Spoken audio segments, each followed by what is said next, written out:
Senhor presidente, nossos colegas vereadores, gostaria aqui de parabenizar Maria Benigna, né, que está aniversariando no dia de hoje, né, através dela abraçar, né, nossa amiga Maria Margarida e todos que estão aqui no plenário, e abraçar também a todos que lutaram para que a maternidade fosse reaberta, né. Foi uma luta de todos nós que estamos aqui, né, foi uma luta também incansável do nosso deputado estadual Francisco.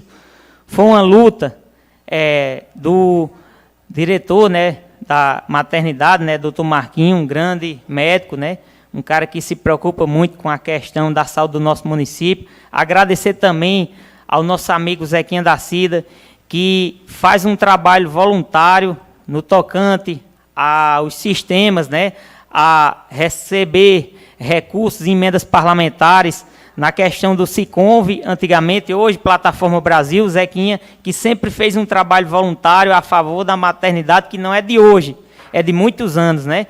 Então, abraçar a sociedade parelhense também, que lutou muito para que esse momento chegasse, né? Desde aquela audiência pública, que todos lembram que aconteceu na ABB de Parelhas, né? Até os outros acontecimentos que todos lembram como foi a história, né? Não vou aqui me compridar, mas vou aqui celebrar uma conquista que faz com que a gente perceba a diferença de quando uma cidade tem representante, né? Tem um deputado que é da terra, e não só porque ela é da terra, porque ele também escuta as lideranças que o apoiam e escutam o povo, né? E quando ele abraça uma luta, ele abraça de verdade. Então, ficamos aqui celebrando essa importante conquista, né? Porque quando a gente se torna representante da população, se torna representante do povo, a gente faz coisas em nome da população, porque nós vivemos em uma democracia representativa, onde no dia da eleição, da votação, porque eleição é julgamento, a cada 4 anos a população renova esse mandato, né? No dia da votação, a população exerce a cidadania de forma direta, é o voto direto. Então eles entregam como se fosse um cheque em branco a todos os políticos, né? Ao vereador, ao prefeito, ao deputado, governador, presidente, senador. Então, a gente, enquanto representante do povo, enquanto representante da população, a gente passa a representar as pessoas que confiam na gente, né? E às vezes, quando eu subo aqui nessa tribuna, às vezes eu fico até sem acreditar, parece até que a ficha não caiu. Porque a minha vida toda, a minha vida política toda, inteira, eu fiz, né, desde 2008, quando eu fui candidato a vereador, mas antes disso, né, tem toda uma trajetória de luta, tem toda uma trajetória de sonho e toda uma trajetória de superação. Eu me lembro que quando eu fui candidato a vereador em 2008, muitos diziam, é um doidinho, não tem 50 votos, né? E o resto da história a população sabe, mas foi uma luta para que eu chegasse hoje até aqui. Por isso que eu estou dizendo, às vezes parece até que a ficha ainda não caiu.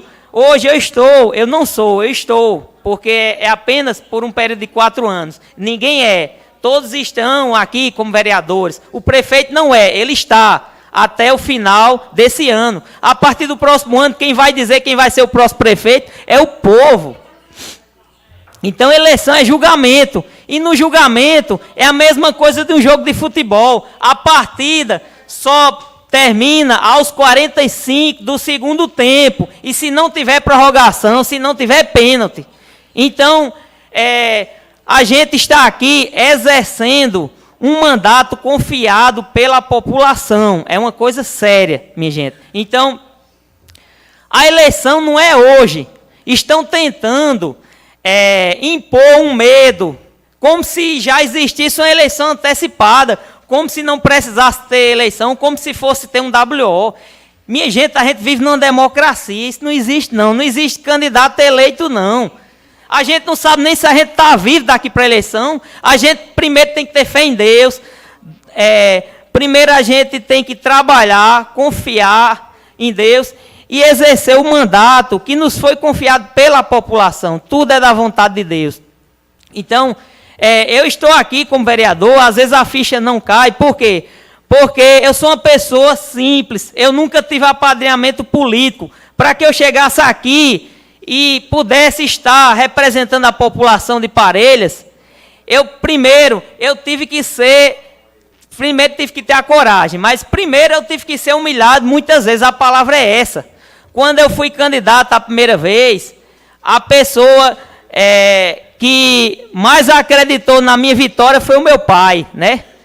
Minha tia Inácia, que é professora, ela se preocupava muito porque ela via que muitas pessoas queriam levar na brincadeira, não sei o quê, e ela até pedia para que as pessoas conversassem comigo para que eu desistisse da candidatura em 2008. Eu me lembro, eu era garçom lá no bar Zequinha Pelelê, e Zequinha até colocou lá no poste, Messias 2004, né? Ele tinha um carinho muito grande por mim, Zequinha. Então, eu tinha o sonho de ser vereador há muito tempo, mas eu sabia que era difícil chegar lá. Então, eu chegava para conversar com meu pai, eu dizia: pai, eu não quero que o senhor ande comigo em todas as casas, porque eu sei que eu não vou conseguir ganhar na minha primeira eleição. E eu sei que o povo vai passar os 4 anos lhe aperreando e pedindo.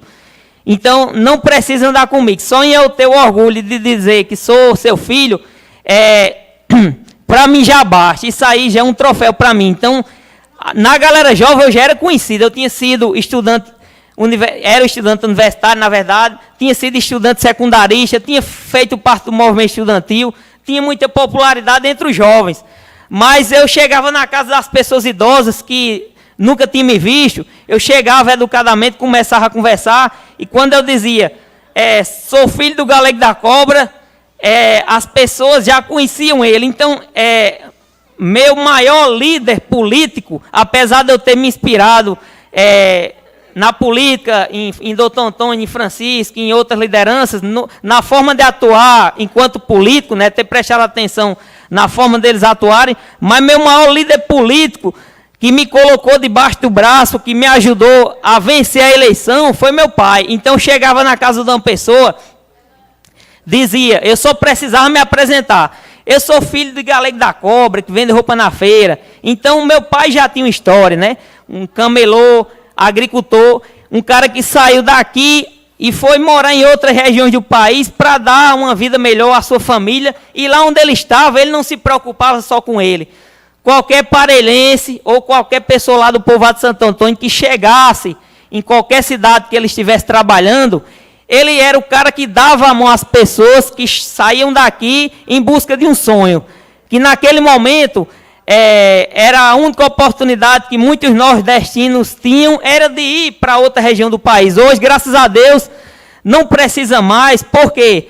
Porque hoje em dia o Nordeste é uma região desenvolvida, mas há 40, 50 anos atrás, poucas pessoas conseguiam se firmar sem sair de perto da sua família. Então ele foi e voltou para perto da família. Então, meu pai, mesmo sem nunca ter sido político, ele era um cara que gostava de ajudar as pessoas.